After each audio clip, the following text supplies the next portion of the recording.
sebelum ini kita akan kita sudah belajar cara untuk menjawab secara spontan ataupun secara menggunakan fonetik. Tapi hari ini kita akan belajar cara untuk menjawab soalan sains bahagian B dengan menggunakan kad yang dinamakan kad SPS. Okey. Kad SPS ini adalah bertujuan untuk memudahkan kamu dalam menjawab soalan di bahagian B. Okay, untuk memberikan kamu lebih faham untuk menjawab bahagian B dan juga mendapat markah yang tinggi dalam bahagian B. Okey. Masih ingatkah lagi kamu dalam untuk menjawab jika soalan menanya apakah tujuan penyertaan? Kalau dibagi formula hari itu macam mana? Si Ainul. Formulanya yang hari itu, yang sebelum ini. Formula. Dan posisi ialah apa yang diperhatikan. Yang WTO yang apa yang diubah. Okey, terima kasih. Okey. Kalau kita nak jawab pola perubahan, Rabia.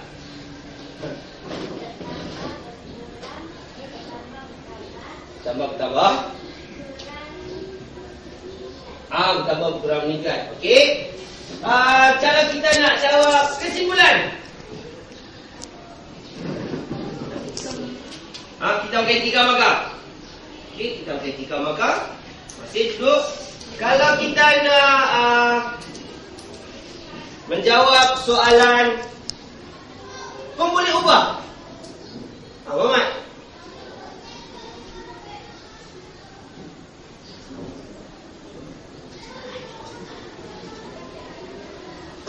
Kita sudah lupa. Okey, kita cuba. Dennis, macam mana kita nak jawab pemboleh ubah? Soalan yang berkaitan dengan pemboleh ubah. Okey. Apa yang diubah, apa yang diperhatikan. Okey, baiklah. Okey. Sekarang ini, saya akan edarkan kad SPS ni. Nama kad SPS ni, maksudnya kad SPS ni adalah kad Science Process Skill ataupun kemahiran proses sains, di mana dalam soalan sains kamu mengandungi soalan-soalan yang terdapat dalam kad ini. Jika anda ingin menjawab contoh soalan, katakanlah soalan apakah tujuan, kamu hanya akan mencari di bahagian ini. Kamu akan tengok dan cari untuk bahagian ini. Kamu akan dapat jawab. Okey? Faham? Boleh? Saya akan bagikan kamu satu kumpulan 4 orang. Okey? Kamu akan berada dalam kumpulan. Okey? Saya akan serahkan yang ini. Kemudian kamu akan menjawab soalan berdasarkan soalan yang saya telah berikan pada kamu. Okey, berdasarkan soalan yang saya telah berikan, kertas soalan yang saya telah berikan pada kamu. Oleh yang demikian, kita akan buat bagaimana adakah kad ini membantu anda untuk menjawab soalan. Sebelum ini ada yang dapat markah kurangan. Siapa yang dapat gagal hari itu? Yang gagal hari itu bagian B. Angkat tangan. Angkat tangan yang gagal. Tinggi sikit. Okey, kali ini kita akan cuba untuk kamu boleh menjawab dalam bahagian B. Faham? Okey. Baiklah. Okey, berapa bulan? Ini 1 bulan. Itu 1 bulan. Apa sih? 1 bulan. Betul kan bulan? 1 bulan. 1 bulan. 1 bulan. 1 bulan. Okey. Ini kan. Sudah dah. Okey, ini kan C. C dah 1 bulan. C dah 1 bulan. Okey. Ini. Sudah dah. Okey. Okey.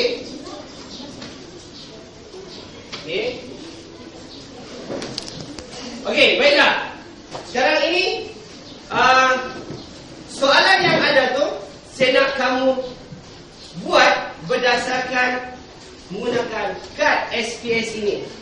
Okey, cuba buat dalam kumpulan dahulu soalan yang pertama, kemudian kita akan bagi antara satu kad-kad tersebut untuk kamu jawab soalan-soalan yang lain. Okey, cuba buat. Cikgu bagi masa dalam 5 minit untuk kamu buat soalan yang pertama. Okey, cuba buat.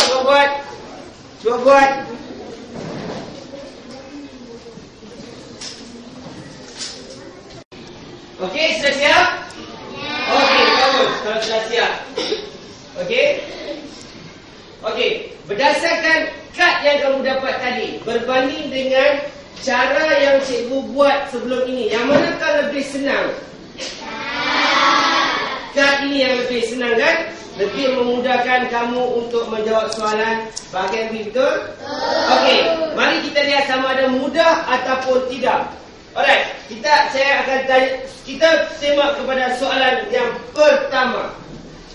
Okey, soalan yang pertama. Okey, cuba baca soalan tu. Apakah tujuan soalan pertama lihat tu, Raja? Ada dua menunjukkan tiga aliran elektrik PL dan M. Kecerahan mentor itu direkodkan dalam jadual 1. Okey, terima kasih. Jadi dalam soalan tadi menceritakan mengenai kecerahan apa ni? Bilangan sel kering dengan kecerahan mentor berdasarkan Raja diberi adalah litar-litar. Apakah litar tersebut? Ya, apa jenis litar tersebut? Bersiri ke selari? Bersiri. Okey. Mari kita tengok soalan yang diberikan dalam soalan tersebut. Apakah tujuan penyiasatan ini? Okey, kita minta Zul jawab soalan tersebut berdasarkan kad. Untuk menyiasat hubungan. Apakah tujuan penyiasatan ini? Untuk menyiasat hubungan antara bilangan sel kering dan kecerahan mentor. Okey, bagus. Terima kasih. Berikan tepukan kepada dia. Jadi bila kita buka kad tersebut, kita akan cari kad yang bernamakan tujuan penyiasatan. Okey, kita cari kad tersebut, tujuan penyiasatan, dan di kad tersebut ada sudah tulis di belakangnya. Nampak? PM ataupun WTC dan juga WTO. Apa yang perlu kamu buat adalah kamu perlu cari WTC dan juga WTO, ataupun yang dipanggil pemboleh ubah manipulasi ataupun pemboleh ubah bergerak, dan hanya cuba masukkan di tempat kosong itu saja. Nampak? Senang? Okey, bagus. Kita cuba soalan yang kedua. Minta Danish, soalan yang kedua. Apakah corak perubahan dalam kecerahan mentor dalam urutan KL dan M? Meningkat. Okey. Di mana kita rujuk kita punya kad ini? Di bahagian mana? Pola bagus. Ini tujuannya kad ini diadakan. Kita tengok pola perubahan, kita tengok di belakangnya. Apa yang perlu ada di belakang? Apa yang ada di belakangnya dalam kad ini? Jadi yang untuk kita menjawab soalan yang tadi sebaca tadi, apa yang perlu kita jawab? Meningkat. Sebab dia ada 3 seksi: meningkat, menurun dan tetap. Jelas? Faham? Okey, kita teruskan soal. Ada semua betul? Betul semua? Bagus. Okey. Kemudian kita tengok pula soalan yang berikutnya. Kita minta Ainul jawab soalan tersebut. Apa yang diubah. Boleh ubah dimanipulasi dalam penyiasatan ini. Jawapannya ialah kejerahan mental. Okey. Di mana kita nak lihat benda itu? Kita tengok dalam kad yang ini. Okey. Kad biru yang di belakangnya tulis ciri objek. Jadi kita perlu nyatakan ciri objek tersebut. Nampak tak? Kita nyatakan dalam ciri objek tersebut. Apabila ciri objek tersebut kita akan nyatakan kecerahan mental. Kalau kita mental saja kita tak tahu mental apa kan? Kena ada ciri dan objek. Maksudnya kecerahan mental. Okey, jawapan yang berikutnya. Terima kasih Ainul. Jawapan yang berikutnya. Soalan yang berikutnya, sorry. Nur Syakira.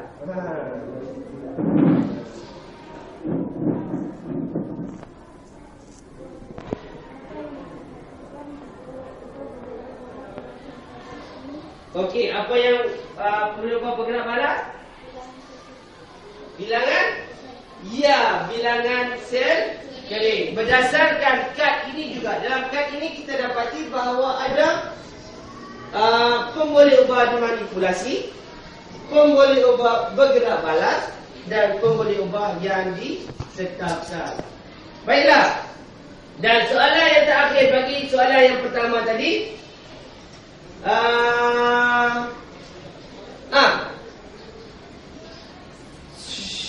Syarina.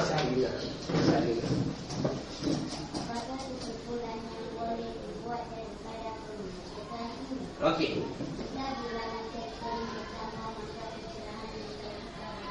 Okey, terima kasih Syarina. Okey, jika kita nak tengok bahagian kesimpulan, kita akan buka ini. Kan? Kita ada jika PM ataupun WTC maka atau pola maka PBS pola. Apa yang perlu kamu ambil adalah bertambah, yang satu lagi berkurang. Okey, just masukkan balik. Jika bilangan sel kering bertambah, maka kecerahan mental bertambah. Okey? Dapat jawab? Okey, bagus. Dapat jawab. Jadi ada yang salah? Semua betul. Jawab betul semua kan? Okey, bagus. Semua betul. Jadi cuba kira markah yang kamu perolehi sekarang. Berapa markah? 5 markah. Jadi dalam untuk menjawab soalan bahagian B, 5 markah amat penting. Jika kamu betul satu, kamu akan betul semua. Semuanya bergantung kepada kad ini. Jelas? Okey. Jadi oleh yang demikian, kad ini saya akan berikan pada kamu untuk kamu membuat latihan menjawab soalan sains di bahagian B. Okay? Kerana bahagian B merupakan adalah soalan yang apa? Yang susah lah bagi kamu kan? Betul lah, susah kan bagi? Bagi susah kan bahagian B? Susah. Okey, sebelum ni ada lagi yang belum faham untuk menjawab soalan B bahagian B? Ada? Ada. Apa soalannya?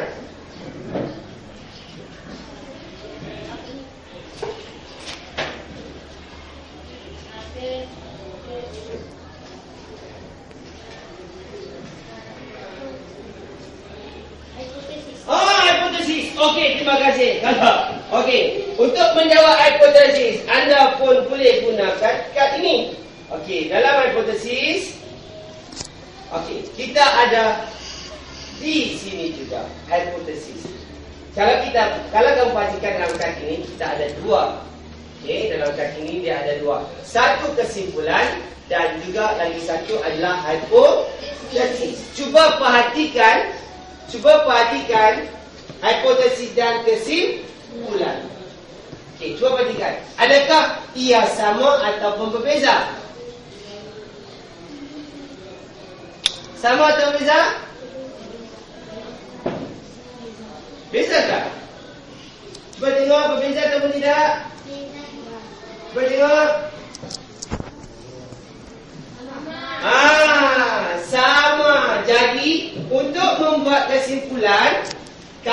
juga boleh buat dalam apa? Hipotesis. Okey, jelas? Boleh jawab? Bagus. Okey, kita cuba tengok pula soalan yang berikutnya. Soalan nombor 2. Cuba baca nombor 2.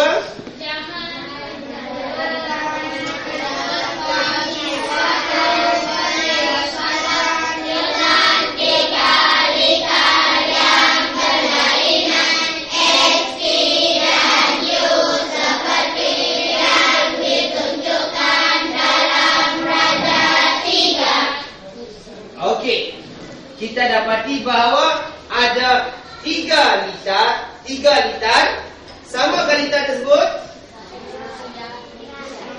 Sama tidak tu? Sama.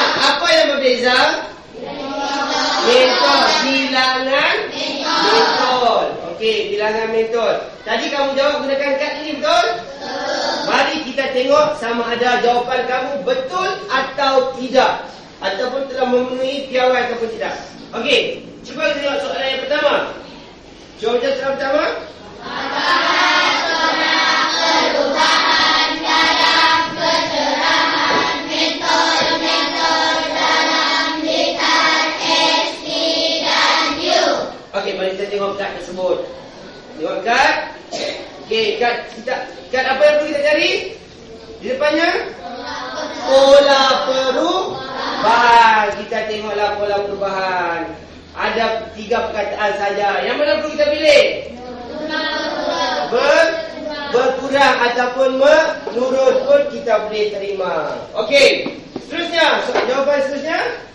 Apa yang diubah boleh ubah dimanipulasikan dalam penyiasatan ini. Okey, kita tengok kad yang seterusnya. Kad. Ini mengawal pemboleh ubah. Di belakangnya ada letak ciri objek. Apa cirinya? Objek apa? Kita mencari objek apa? Objeknya mentol. Cirinya apa? Bilangan mentol. Yes, itu maksudnya. Objek maksudnya benda yang kita cari. Cirinya kecerahan ke, bilangan ke, kekuatan ke, dia punya kuantiti ke, jumlah ke. Okey? Jadi jawapannya adalah bilangan mentol. Okey. Soalan berikutnya. Apa yang diperhatikan boleh ubah bergerak paras dalam penyiasatan ini? Okey. Kita tengok lagi balik. Pengawal boleh ubah. Sama juga. Objek, ciri. Objeknya mentol. Cirinya? Okey. Jadi jangan pula kamu balik. Cirinya di depan, objeknya di belakang. Jadi kita nak tahu objeknya apa, jadi ciri yang diletak di depan. Ciri-cirinya adalah kecerahan, penyalaan, dan objeknya adalah mentol. Itu yang paling senang. Okey. Betul semua? Bagus. Okey. Mari kita lihat pula soalan yang berikutnya. Nyatakan hubungan antara bilangan mentol dengan kecerahan mentol itu. Okey, apa perlukan yang perlu kita lihat di sini? Apa dia boleh lihat tu? Kesimpulan ke ataupun hipotesis? Itu sebenarnya adalah hipotesis. Carilah hipotesis. Okey, ada hipotesis. Okey, ada hipotesis. Kita ada jika dan maka. Okey, jawapannya?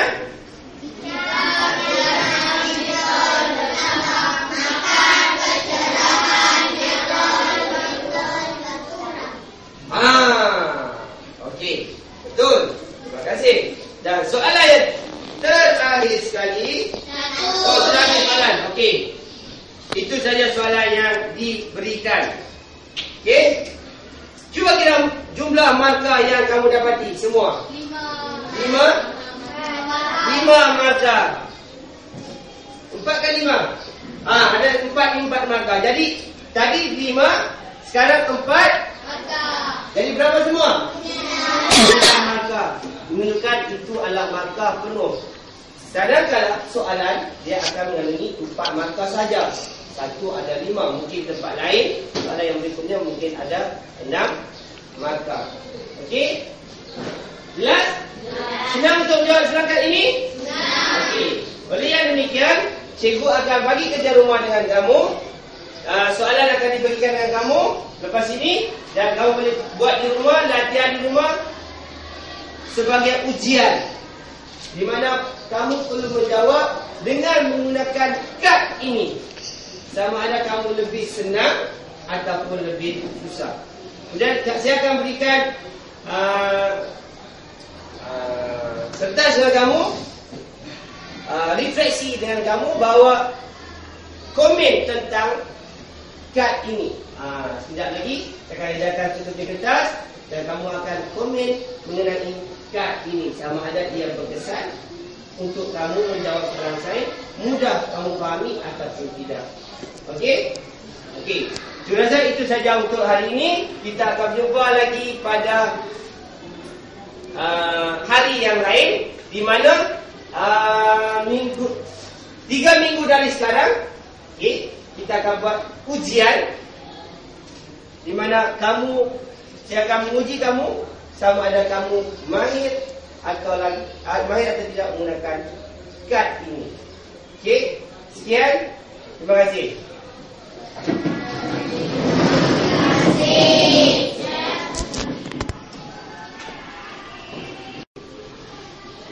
Okey, sudah kamu buat dalam kuliah tadi? Sudah kan? Okey, sekarang ini saya akan bagi setiap satu orang. Okey, saya akan bagikan kad ini setiap orang, dan setiap orang akan menjawab soalan berikutnya dengan menggunakan kad ini. Boleh? Okey, mari kita tengok.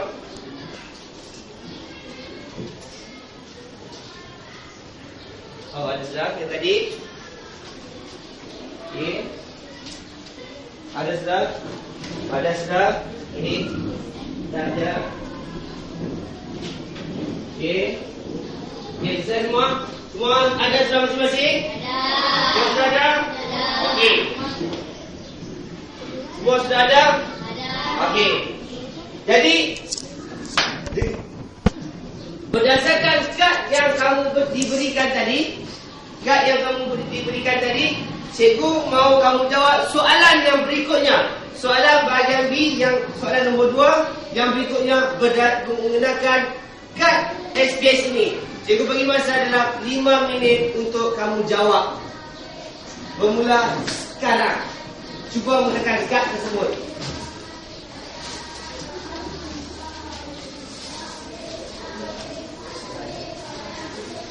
Okey, cuba jawab menggunakan kad tersebut. Cuba jawab. Adakah senang ke tidak? Jadi kita semak jawapan-jawapan anda.